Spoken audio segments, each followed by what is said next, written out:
Hey everybody, welcome back to the Quest for the Bestest. It's the podcast where us four backlog boys try to take a look at every single Best Picture winner and figure out which one of them we like the best. It's the Quest for the Bestest. My name is Timo, of course, joined by Tucker, Tanner, and Abram.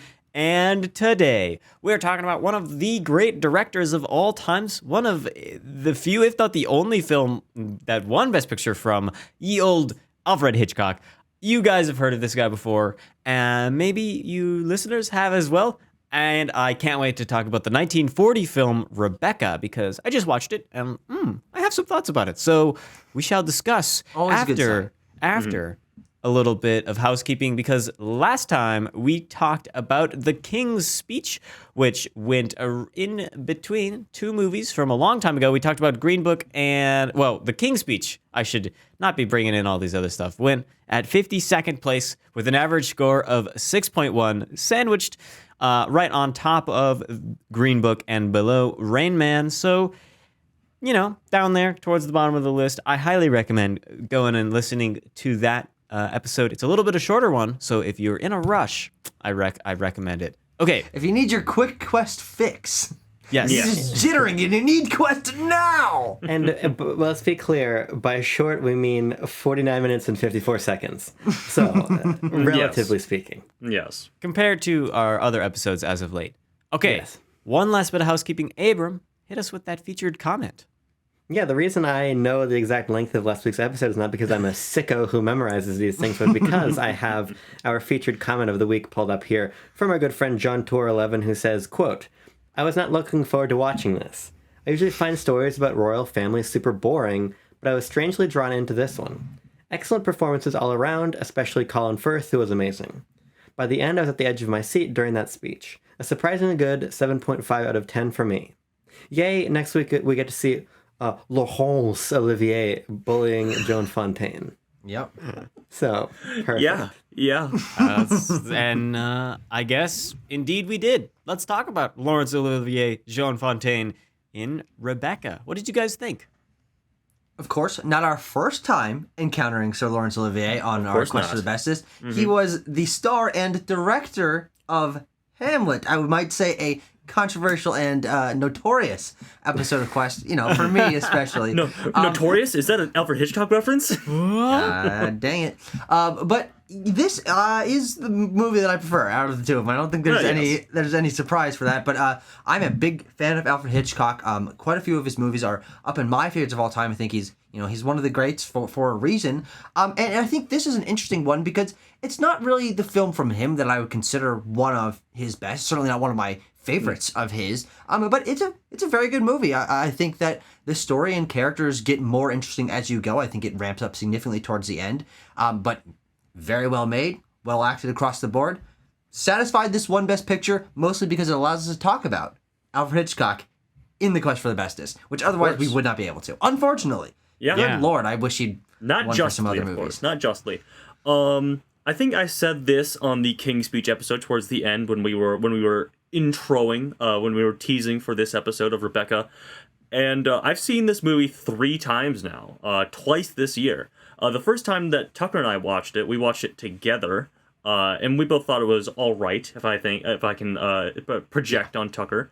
The second time was for an Alfred Hitchcock course in which we studied the director himself and his legacy, and I gained a new appreciation for this film, and that appreciation was only fortified by this rewatch this year. Wow. Only months later.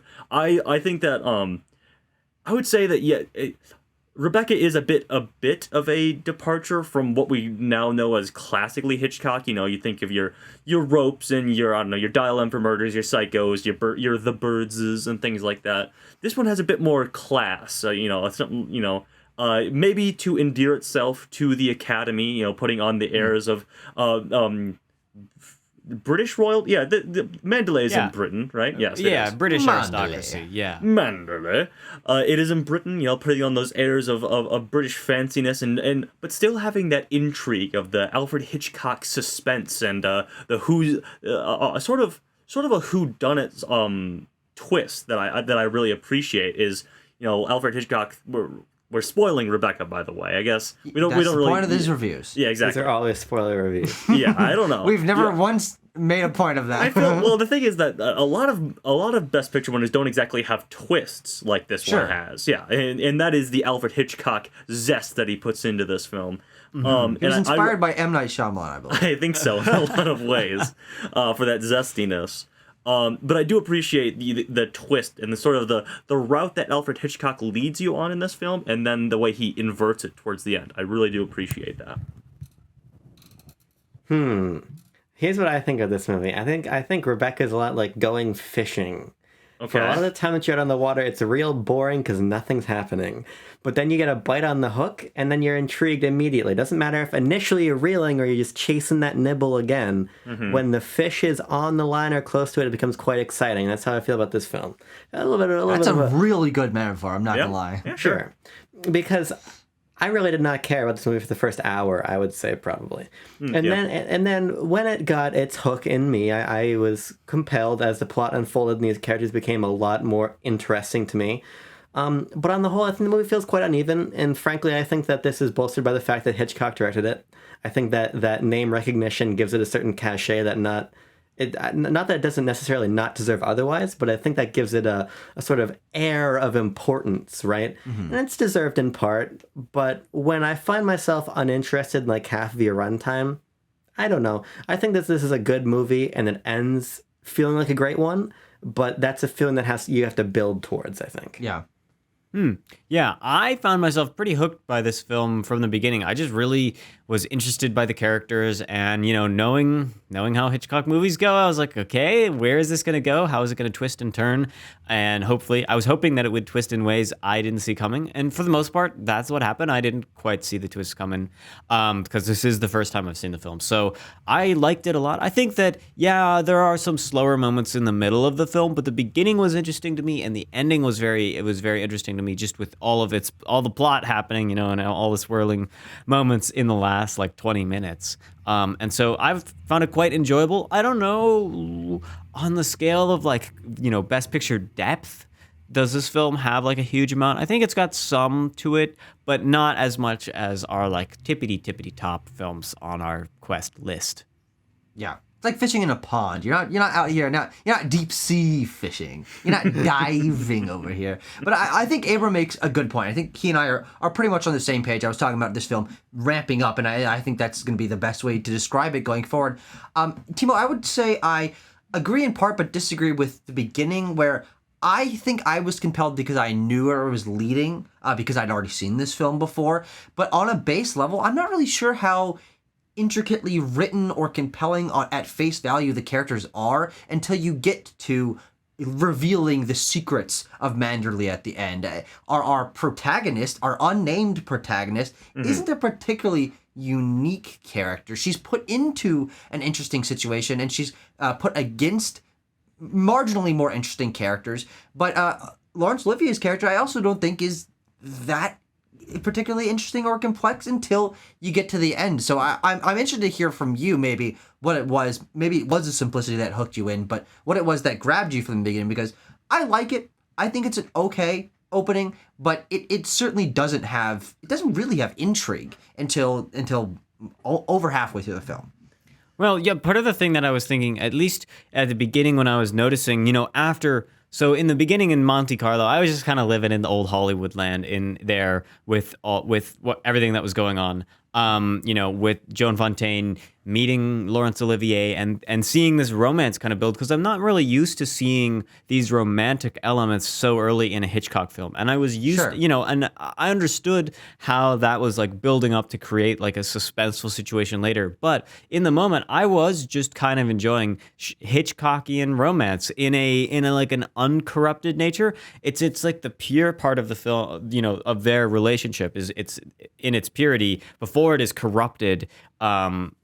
At Manderley, by Manderley, whatever, what. And so that part was interesting, at least in just setting up how the characters interact with each other, particularly the main couple, because I liked seeing them, and that their dynamic, then the way that it changes is, I think, is an important way to understand like the overall narrative of the whole film. Yeah. My feeling was that The opening, in my eyes, almost set up a different movie than what I ended up getting. My assumption almost was that this is going to be a film more concerned about the class disparity here than it really ended up being. I mean, it's certainly a factor in some of the dialogue exchanges we get with, like Maxim's sister and brother-in-law, for instance, but I thought we were really going to be hammering home that difference. But ultimately, that's not really the hinge of the issue of the film. So I found myself settling into another one of these stories.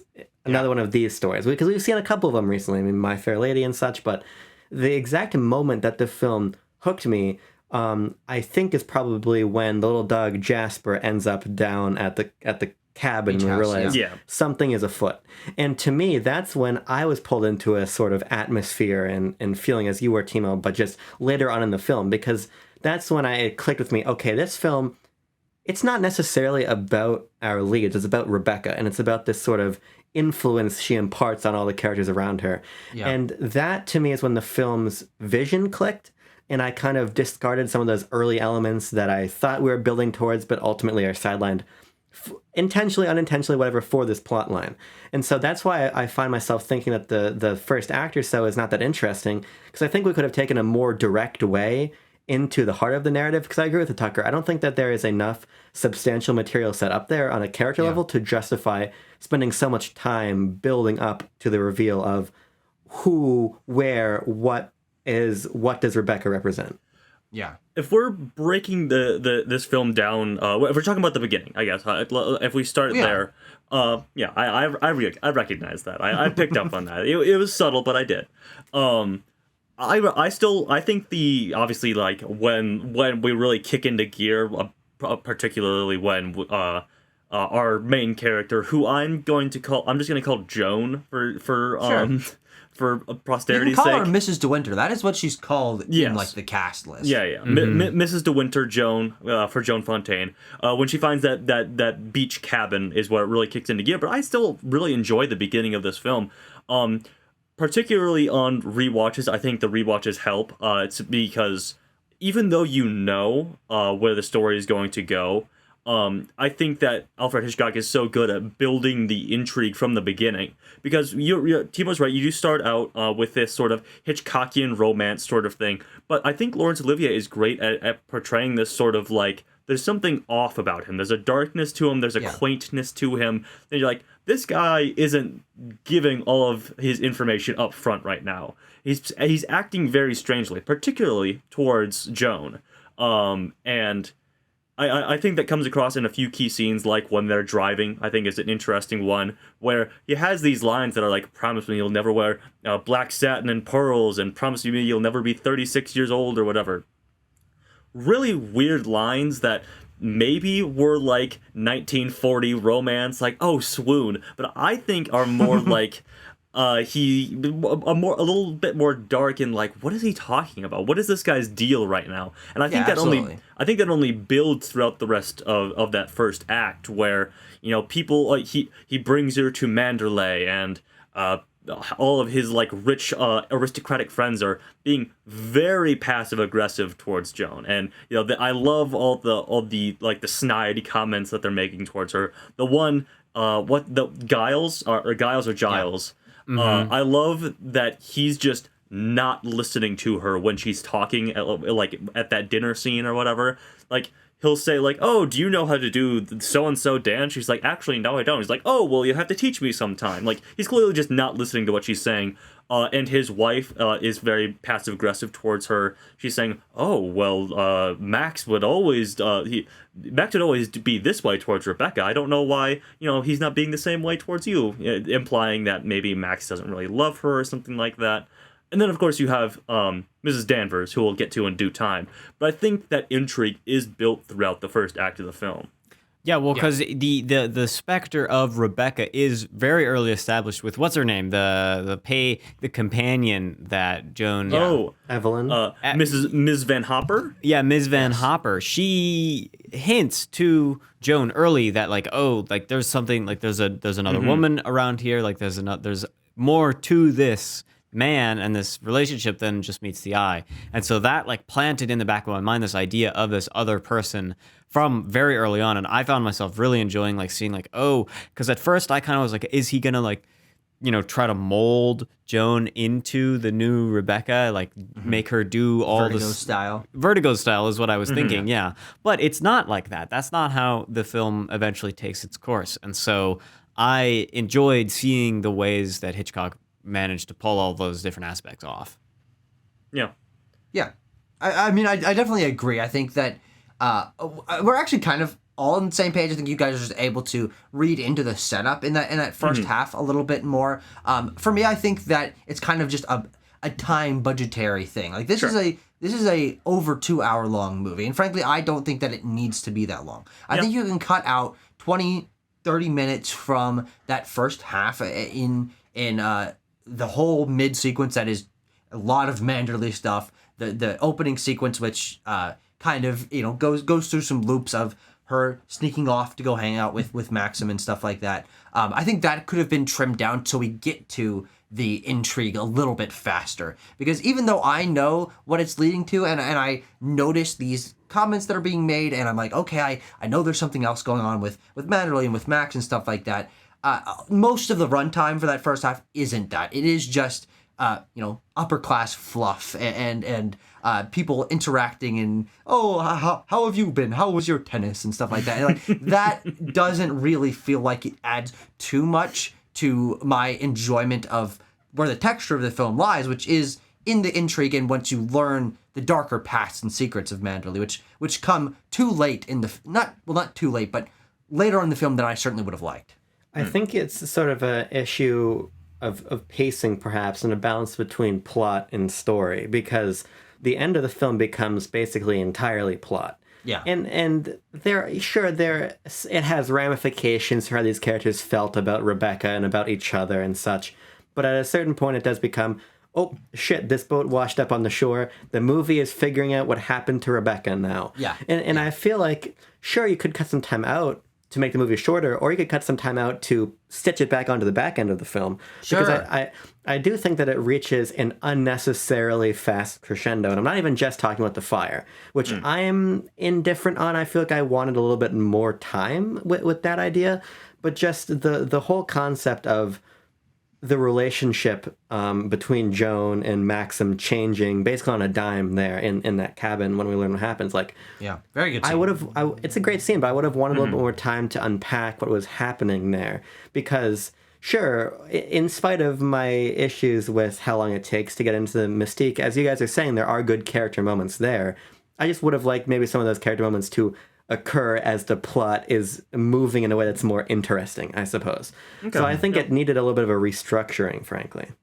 Okay, yeah, I can certainly see that. But I think as we'll get to we'll get to the latter half. But I do want to say I think the first half also does a great job of building the aesthetics of the film, which are one of the things that I really enjoy about Rebecca. I mentioned this to Tucker in passing yesterday, but the lighting in this film is my favorite aspect, and that's not something that I can say is my favorite aspect of a movie ever. I would say this is probably the only example where I'm like, the movie is great, but the lighting is the best part, and I think it does a lot to build this sort of gothic, horror inspired, but not strictly horror, more of a thriller sort of mystery aesthetic that this film has, because you obviously have the set of Manderley, which is this sort of gothic architecture, old English architecture, but the way that this film utilizes black and white cinematography throughout it, and not just when they get to Manderley, but that is where the best examples come in, I think. Yeah, absolutely. Is when it's raining and you see the shadows of the rainy windows and stuff like that, or the film screening room and things like that. Those are things that I really love. I just love drinking in those moving pictures that Alfred Hitchcock creates for us. And I think that the first half of the film gives us those aesthetics that then can be applied to the frankly, you're right, plot heavy latter half. I mean, yeah, I think the cinematography in this film is really excellent, and you point out quite right that the lighting does a lot of the work, I think. And it works on like a story level. It's like telling us how the characters are feeling, and it's externalizing a lot of their emotions for us. Just like the way that there's very nice and dark frames, and characters will like move into the light, and then they'll move around, and as they move, and then the camera will do some move, and then they will be situated back in like a faint shaft of light, just enough to like barely see their face. I think that, yeah, you're right. There are many scenes of just like, great lighting and great camera. Yeah. I want to talk a little bit more about Joan Fontaine as our Tenet's the protagonist. I guess we could also call her. Sure. Yeah. Never thought I'd be making that comparison during Rebecca. To go to Rebecca. But I think that she's quite good in this. Tucker was ragging on her reaction shots a little bit when we were watching it, which Joan Fontaine was a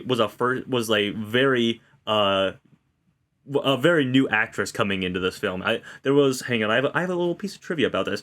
Over 20 actresses were screen tested for the role of Mrs. De Winter, which eventually went to newcomer Joan Fontaine. One of them was Vivian Leigh, for whom Sir Lawrence was pressing, as they were a couple at the time. Quite interesting there. But I think she does a good job as portraying this, young, very clumsy, very out of her depth person who is orphaned and was a helper, or frankly a servant to Mrs. I just said her name, Mrs. Van Hopper, for a long time, and then she is thrust into this world of upper crust, dark gothic British intrigue, and like this the lone bachelor, or the lone widow of Mandalay, whose wife was died under mysterious circumstances, and all of his rich aristocratic friends. I think she does a good job of portraying all that, like, what's going on? I'm scared, I'm confused, but I have to pretend like I know what I'm doing, but I clearly do not, and that happens in many scenes. So I think she does a great job. Yeah, I have to defend my own honor a little bit. Yes, I think she's very good in this role. I think the moments where she shines the most are when she is playing that innocence, or when it does flip on its head and she's playing very serious and agreeing with Maxim's point of view near the end. Those are the moments where I think she really shines. It's in the moments of heightened dramatics that I think her performance wanes a little bit in my eyes, because she kind of has this nostrils flare, eyes wide, look that she uses for almost all of the shots where she's reacting to something. Whether or not the emotion really fits there, that's kind of what drew me out of those moments. But I think maybe the reason her performance doesn't resonate with me incredibly is because I think I said this earlier, she's not a particularly interesting character to me. It's the situation that she's in that I find compelling. I think that a character with a little more personality and depth could have been put into the situation and made it better. Maybe there's something to be said about her being simplistic and kind of generic, representing like the way that women are stepped over in this society. Clearly there's something there with that she doesn't have a name and that she doesn't really have friends and anything like that. But I definitely wish that she had a little more personality, a little more intrigue on her own, that I believe Joan Fontaine could have portrayed. But it's kind of the writing where that character doesn't like grab me particularly hard. Sure. Any thoughts on that? Either of you fellas have any thoughts on Joan Fontaine? I only notice exceptionally good or exceptionally bad acting, and frankly, I don't feel like I got either of those in this movie. I think everybody is fine. I mean, she's a early actor. Ultimately, the context doesn't really matter to me as a viewer watching the movie like 82 years later or whatever. It's like, how did the performance hold up? I think the performance is totally fine. The only performance that I found to be like distinctly compelling probably was Mrs. Carol Danvers, or whatever. Of course, yes. Whatever her first name actually is. She's got a lot. She to me really is why the movie compelled me to the extent that it did. I think she's a really great character, and I think she has this weird like restrained ghoulishness about her. Yes. Yeah. She's an Addams Family character. Yes, she is. And I find that to be like a charisma and a persona that nobody else really had to the same degree.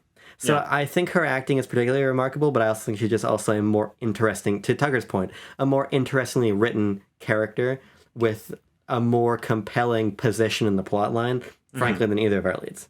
Sure.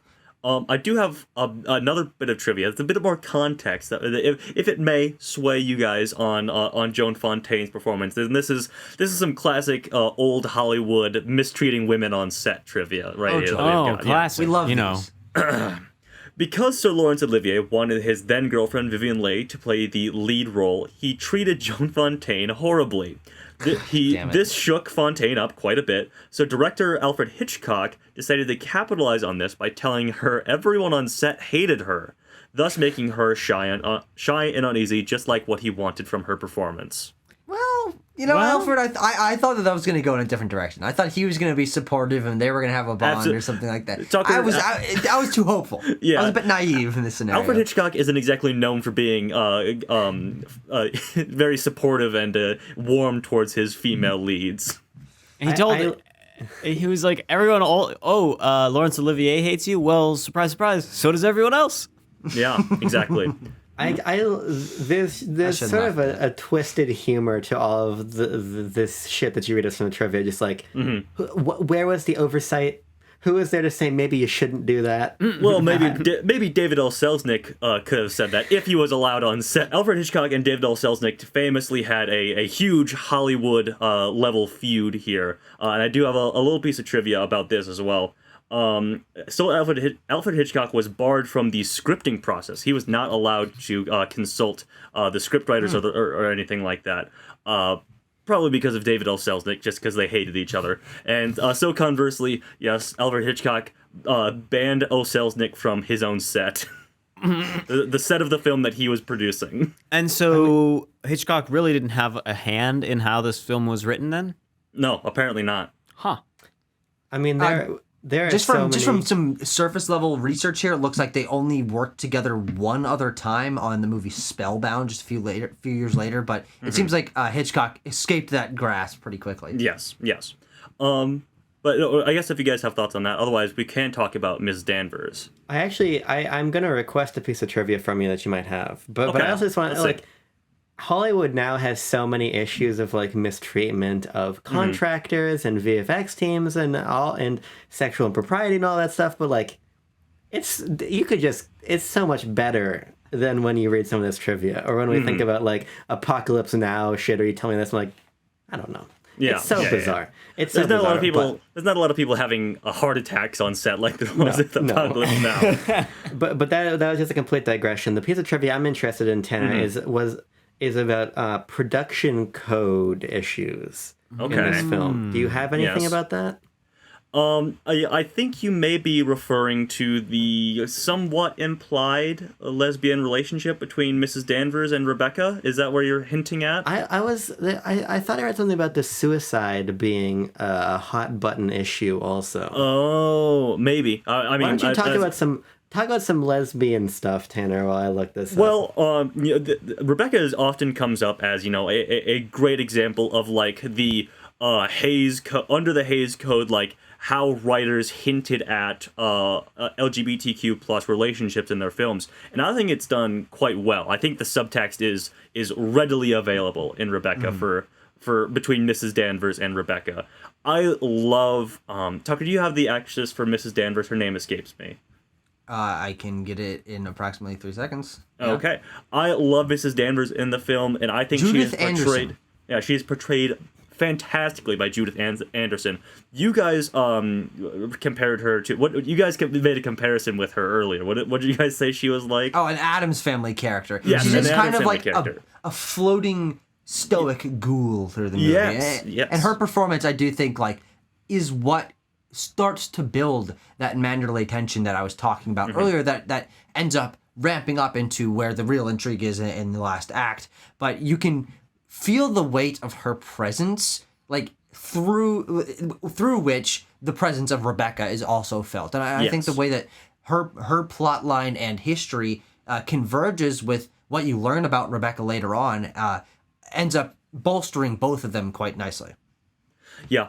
I certainly think so. I think she is more like, I compare her to maybe like a Nurse Ratched from One Flew Over the Cuckoo's Nest. That is how strong of a supporting actress performance I think we have here. Tucker, you referred to her as being floaty. That is by design from Alfred Hitchcock. Mrs. Danvers is hardly ever seen walking in the film. Alfred Hitchcock wanted her to be seen solely from Joan Fontaine's character's anxious point of view, and this effect tied in with her fear about Mrs. Danvers. She often just appears behind her a lot of times. She just appears in the frame. She was also directed by Alfred Hitchcock not to blink. Like, she rarely blinks in this film, which is also just adds to that sort of like spookiness that she has. And every scene that she shares with Joan Fontaine is great, and her like trying to like puppeteer her into killing herself is what she's ultimately going for. I mean, that comes to a head when Mrs. De Winter is she's all gussied up in her Rebecca garb, like leaning out the window, and Mrs. Danvers is whispering into her, "Why don't you? Why don't you?" Sort of like hypnotizing her almost. Fantastic stuff. That girl boss gaslight gatekeep scene is probably my favorite in the entire movie, so I want to talk about it. But I want to circle back to what I was saying a second ago because I found this. Okay. It's a little bit of a longer quote here, but I think it's actually very interesting. This comes from Den of Geek. Okay. In the book, in both versions of the film, it's revealed that Rebecca was not the perfect wife and society hostess that she was reputed to be.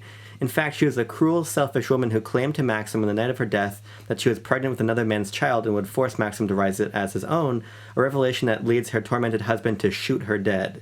He disposes of her body at sea, but when the corpse washes up a year later, Maxim reveals the truth to his new wife. Hitchcock's film, due to the moral decrees of the Hays production code that was in existence at the time, had to change Rebecca's death to a suicide since movies were not allowed to show murderers going unpunished. So Yeah. No, that's interesting. I actually do think that change works for the better, in my opinion, because I think that all of the intrigue that comes from what really happened to Rebecca and the reveals that happen, especially as the film is wrapping up, are what makes me so compelled by this situation and the characters. Finding out that she died by accident, tripping and hitting her head on the anchor, like it's a little bit unclear, but that Maxim kind of blames himself for her death and says he was going to kill her, but then didn't have that opportunity, but then hid the murder/suicide with the boat. Like, that is all the most interesting, interlocked, moving pieces of this film that end up making it so compelling at the end. So I think that just a straight murder where he doesn't get punished is not as interesting, in my opinion. I think the way that they twisted it ended up making it certainly more unique. Because, I feel like I've seen enough movies where someone kills someone, whether it's on purpose or accident, and then hides the body, and, there we go. But this definitely is a spin on that. Yeah, and I think that the film is largely told from Mrs. De Winter's perspective, makes it all the more interesting when we get to this like kind of like police investigation court drama at the very end, when we are seeing how their relationship could be ruined, it could be torn apart, he could go to jail, is what I was thinking while watching, and then to see them kind of like come together and bond in a relationship is strengthened, in a way. Well, and they also have some fights in that time. That is like it's just like yet another twist on the end of the film that I think works. Also, it's Hitchcock, and he's really good at these like murder, mystery, thriller, intrigue stories. And so just like the way that it's all shot and told to us, the narration of the film, I think is particularly excellent in these scenes. I think it's because Hitchcock knows how to film this stuff. He's shown, this is an early example of his work, but it's an early example of it like functioning very well and working out. And he will continue to get very good at these kind of stories. Yeah. I find myself unconvinced by this change. The mechanics of her death in the cabin are just so dumb to me that it takes away a degree of the entire plot, frankly. Like, why couldn't he have just found her and she had killed herself because she had cancer? Ultimately, like, what is added from my perspective as a viewer by, like, he's in the room with her and then, like, she has, like, a brain clot or bonks her head and she dies there on the spot. It does feel to me now, knowing this piece of information, like, oh shit, he can't kill her. There's a Tom and Jerry slapstick scene that happens and then she dies. Like, I do think that you could have navigated that in a little bit of a better way, because I really do love the reveal that she had cancer. Mm-hmm. And if she had just killed herself, I think that's a really interesting way to recontextualize how everybody considered Rebecca. The ways that, like, Mrs. Danvers saw her as this, like, paragon of everything, and the sort of hate that Maxim felt. Mm. But no, she just, like, hits her head. It just doesn't feel like, it feels sloppy to me, the way that particular piece of the puzzle comes together. Here's the thing. Here's my thing about that.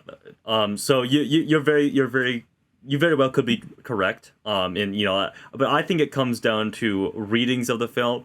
I prefer to think about this film in a different way than what Maximilian de Winter's monologue tells us what the events of what happened. George Fortescue Maximilian de Winter. Precisely. He has many first names. You can choose any of them. I think that I choose to believe that Max did push her down and hit her head against the thing. He says that he hit her. Yes. I don't remember specifically. And of course, we don't see this scene, which is why we're now having to put our own readings on top of it. Yes. I believe that maybe it was from that hit that she stumbles and dies because she hits her head on a piece of boat tackling. I choose to believe that he was a little more involved in her, falling and hitting her head than he likes to let on. That's just my reading of it. I think personally that just adds to the mystique and intrigue and the lies that Max is telling, and he wants to move on from Rebecca, because all the stuff that she did, I also think that's all wholly accurate to the canon of the film, I guess. But I like to think that he was a little more involved in that. He's still lying to Joan Fontaine's character.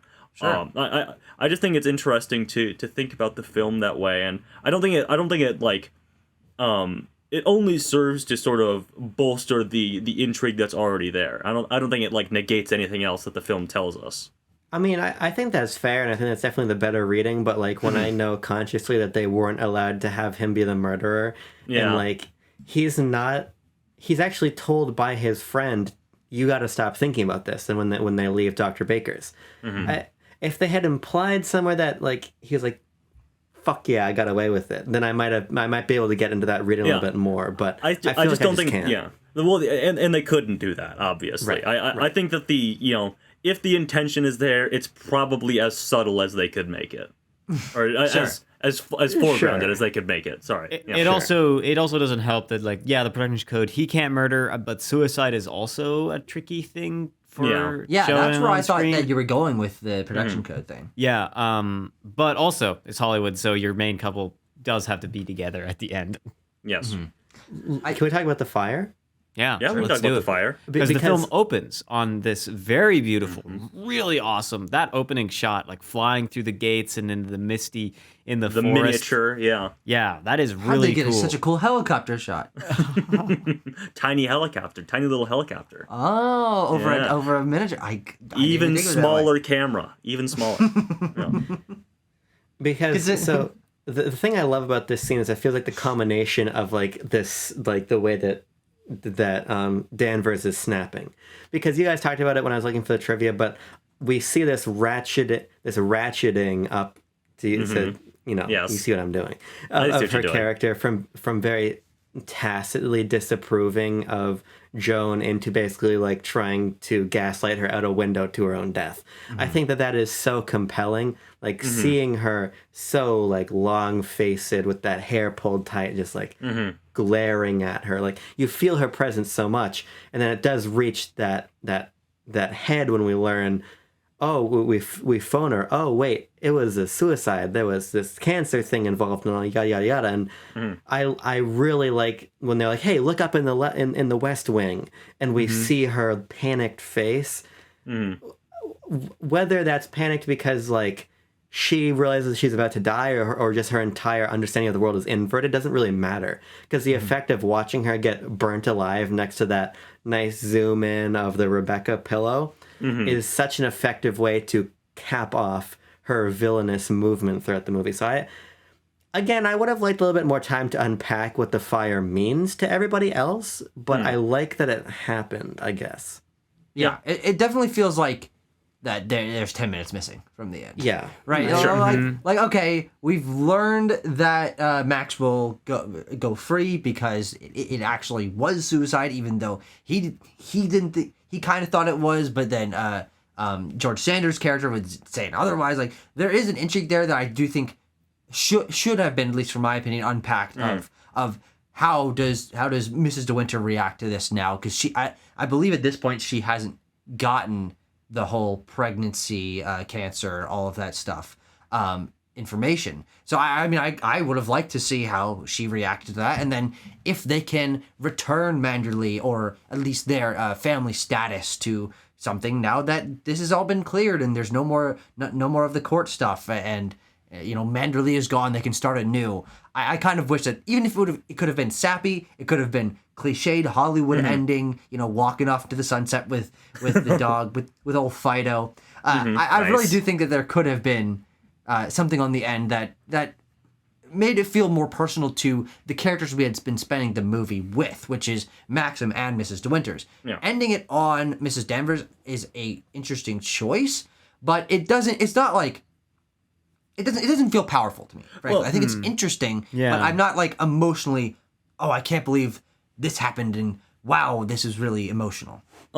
I think it's, Mrs. Danvers dying is like the last, and Manderley being burned down is like the last vestiges of Rebecca are now gone and destroyed is probably the implication there. But yeah, you're right. It does do the classic Hollywood thing of like, and story's done. Okay, everyone go home. The end. Yep. Yeah. It's a Universal picture. No, this isn't a Universal movie, but I know Selznick picture. I am thinking about the opening monologue, but the problem is I'm having trouble recalling like what was said in that opening narration. Because Manderley, it's such a nice place. Is that War never changes. No, wrong it's one. Something else. I think it's something else. No, because I do believe it's something about as I look back on Manderley and I think of all the memories that I had there and something like that. Well, I don't know, because I usually would look towards the beginning for answers about what the end means, because I find that is a common thread in the ways that filmmakers are, is they will put important stuff from the end at the very, very beginning of the film. And you just kind of have to look at it and remember when it comes around, and I'm failing to do so now. So, I don't know. I agree, indeed, Tucker, that an ending that would like, punch me in the gut even harder. Really, would be maybe even more enjoyable. But I liked how the ending was. I liked seeing the whole place burn down, especially having it in my mind, like, oh, Pyromaniac. This is how we began the film. So I'm gonna burn it all down, Tucker. You watch.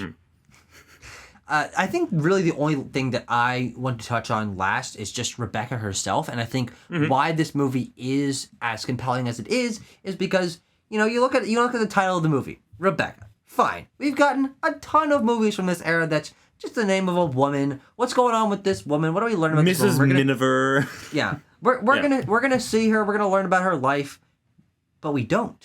And like that's what makes this movie so compelling to me is that ostensibly the main character is Rebecca, and her presence and manipulation and her secrets and effect on Manderley is why this movie works. And the fact that we have the title character there's not an actress that plays her. She has no lines of dialogue, but her presence is felt so heavily throughout and through her effect and manipulation on George Fortescue Maximilian de Winter is why this movie feels Hitchcockian in subversion of your expectations. And okay, our main character's been dead the whole time. We never get any flashbacks. The closest thing we get is Max retelling that story from the beach house, and the camera is sort of following what you imagine their interaction would have been like in this situation, but it's just the furniture, it's just the environment, and you have to sort of piece together through his narration what that scene would have been like, and that's a very creative way to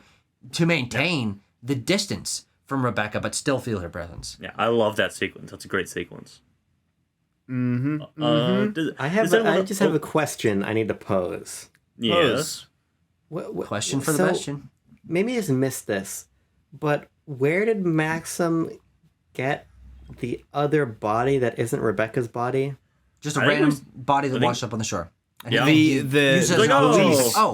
The police found it, and they kind of thought it was Rebecca, and they called him over to identify her, and he probably presumably lied. Yeah, he says that he lied about it. That he was like, "Oh, I knew it wasn't her, but I said it anyway that it was." Yeah. It's a super wealthy British aristocratic area. Everyone's dumping bodies of their mistresses and new wives in the lake. It's the new hot fashion of the time.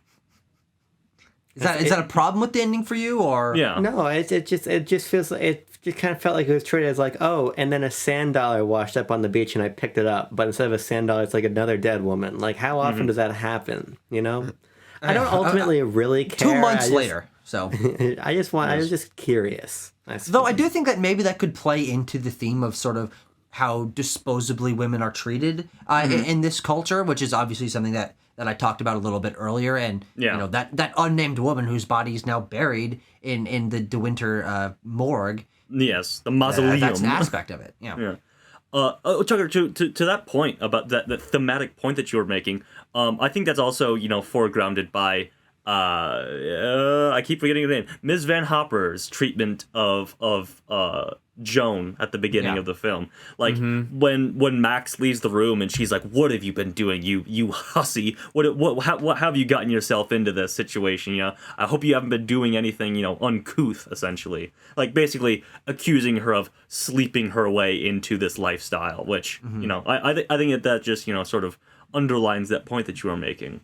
Yeah, and also the fact that, especially the fact that we never learn her name, but the way that other people refer to her or refer past her. They're always talking about "my dear," or they say, Mrs. De Winter. Oh, it's Maxim's wife. It's Maxim's wife. It's Maxim's wife. Yes. And it's like she's barely even there. She's in an accoutrement to old Maximilian De Winter, and that's I think that's maybe the strongest thematic element of this film. We haven't really talked about theme too much, of course. Yeah, true. If we do talk a little more about Rebecca and her manipulation and the sexual impropriety and all that, that's obviously a theme as well. But I think that's probably the most interesting part of this film is exploring this main character not having a name, and that also the other main character being dead the whole time. Yes. Like, there's an intersection of those, which I think is pretty fascinating. She's like Ray.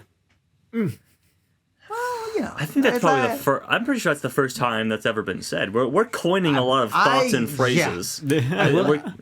I will say that I don't think the movie is that deep. Frankly, I don't think it has that much to say. But I do think that if it were to say anything, you're right that this is the theme, and I think that there is an important moment where we actually, because for a long time, Joan refers to Mrs. De Winter as Rebecca. Like she doesn't refer to herself as a Mrs. De Winter until after one of her altercations with Danvers. And she's like, "I'm Mrs. De Winter now." I think it's when she's having Danvers throw out a bunch of Rebecca's stuff. Yeah. And I think that is an important moment of Joan's development, sort of taking this agency over this name, reclaiming some power from Rebecca. But then ultimately she just becomes completely subservient to Maxim. The movie ends. So I don't really know what to make of that, which is why you're totally right about this theme being there, but like, where does it lead? Yeah, exactly. What does it really have to say other than like, women used to be treated badly and they still are? Yeah. And I think the theme is probably for sure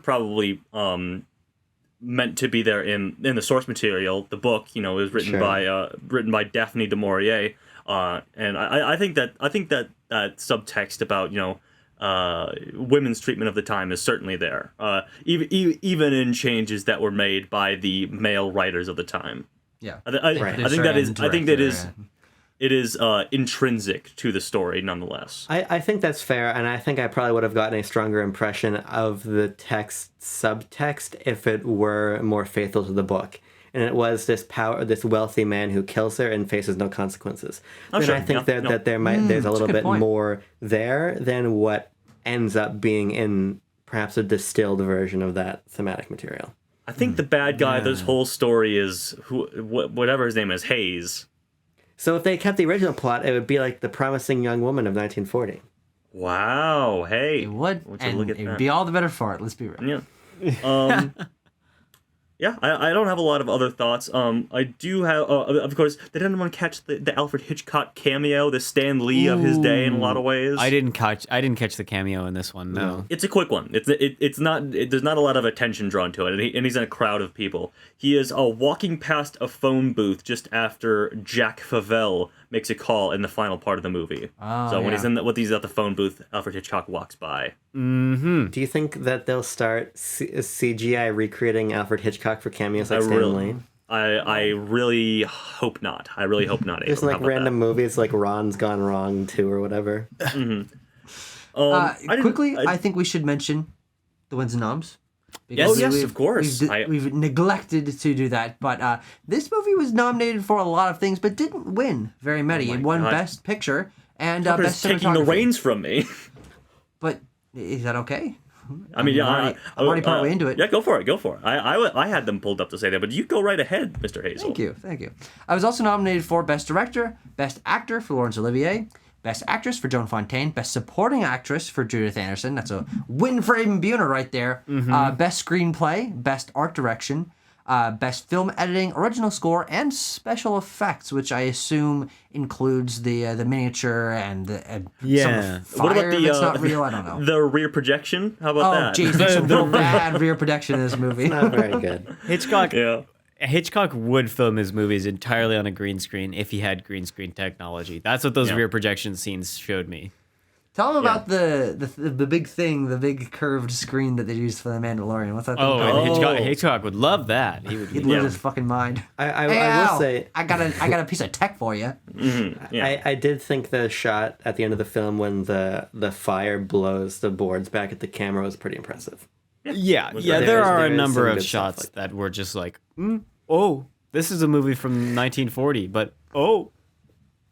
Yes. A few pieces of trivia related to the wins and noms there. Apparently, Alfred Hitchcock pissed off O. Selznick even more by... O. Selznick didn't like that Alfred Hitchcock would cut in camera. Like, he would like hold shots just as long as he wanted them to be held, so O. Selznick didn't have a lot of say over things in the editing room. So that pissed him off. As well as the fact that Hitchcock and cinematographer George Barnes used a technique known as deep focus photography. Anyone? Any deep focus photography? Ring-a-ding-ding, ring-a-ding-bells. Ring-a-ding. One of the few films to do so before it was made famous by Citizen Kane. Hitchcock used it all the way back in 1927 in his film Down a Hill. So, That's not a very good movie. oh, okay. I've seen it. It was really okay. underwhelming. Yeah. What about that deep focus photography though? Yeah, would it the put, deep focus. would it put Citizen Kane to shame, Tucker? No. Oh, okay. Just checking. Most movies put Citizen Kane to shame. Nice.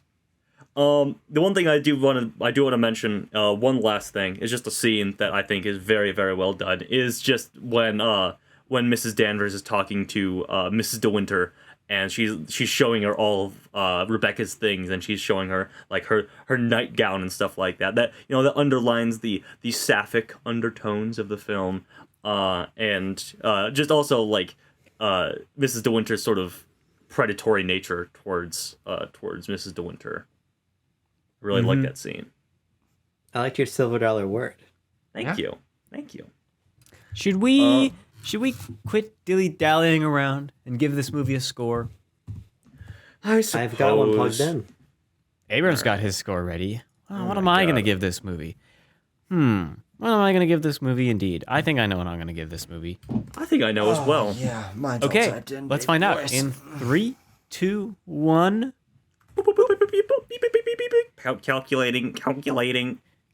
Calculating. Well, and we have our score. We're pretty close on the numbers.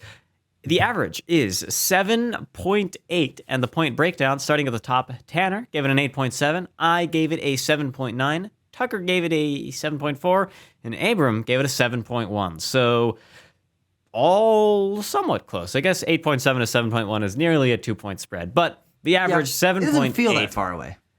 No, 7.8 is going to give us a little bit of a discussion. love this Indeed, part. it will. One that is reminiscent of a recent episode in which we talked about The Artist, because we are back in the 7.8 territory. Does this film, how does it stack up? The Artist and versus Grand Hotel. We got two tying candidates that we need to sort out what happens with this film.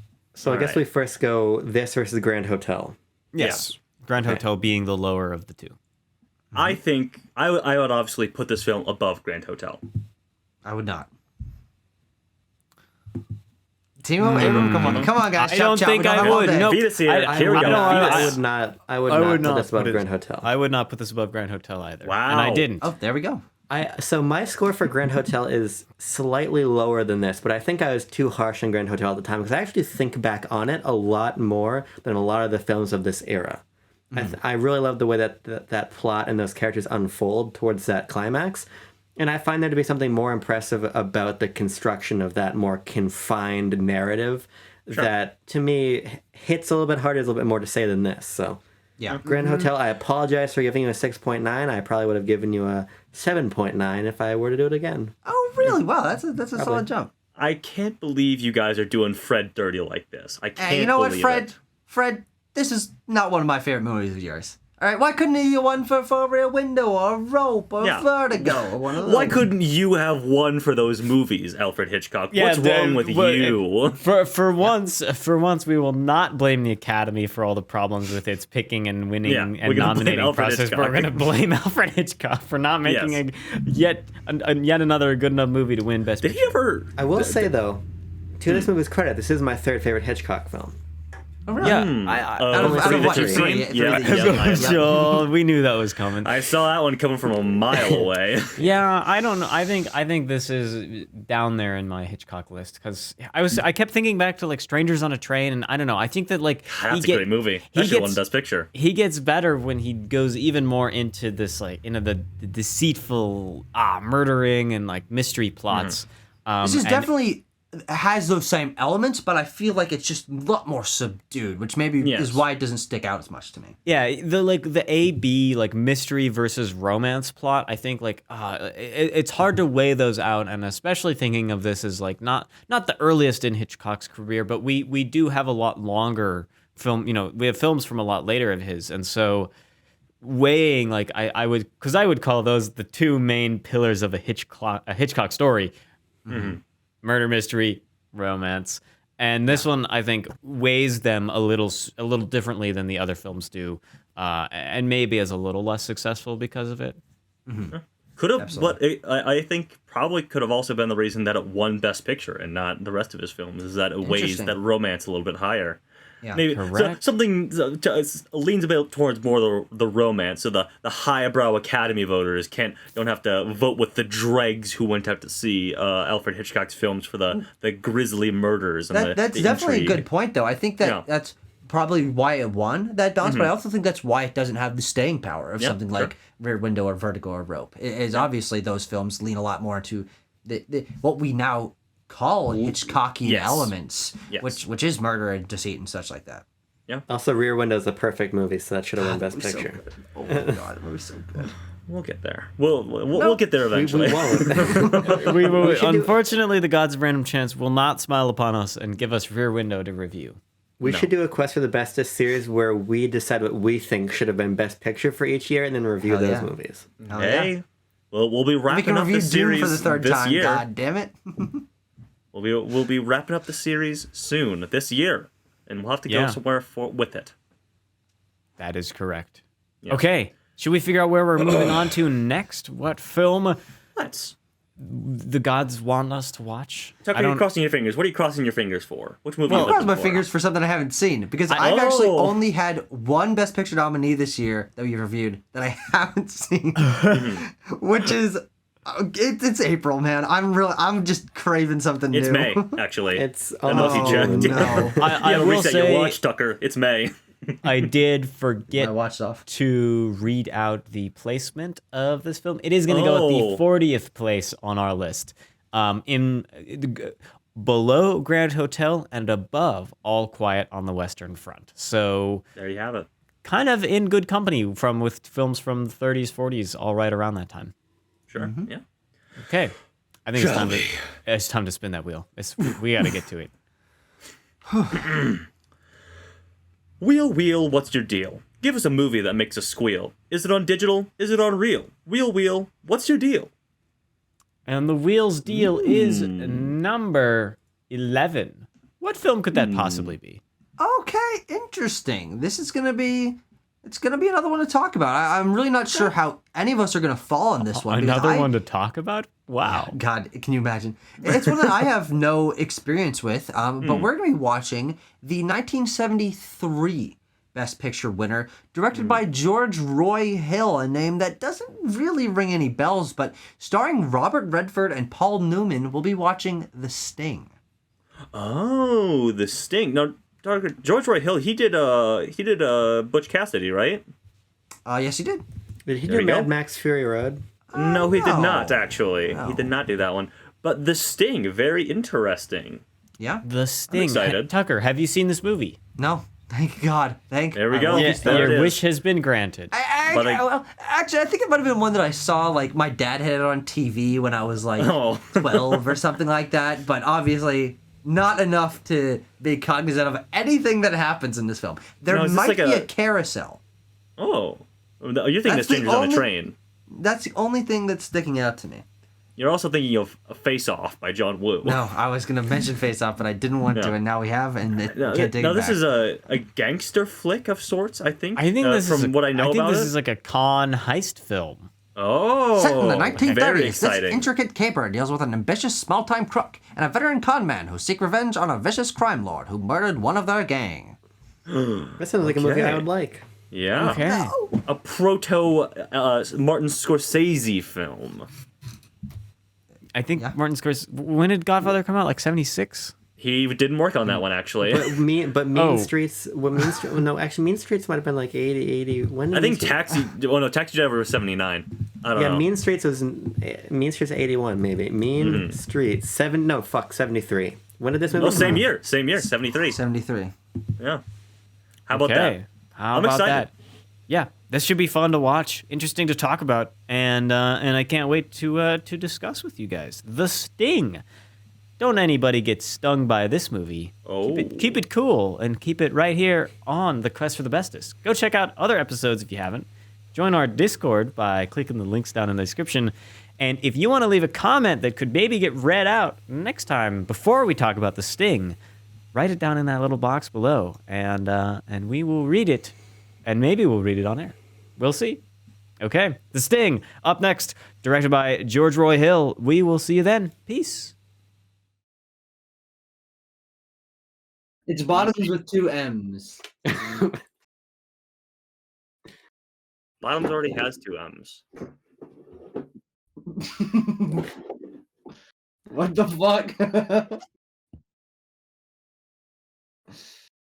Tanner? Jeez.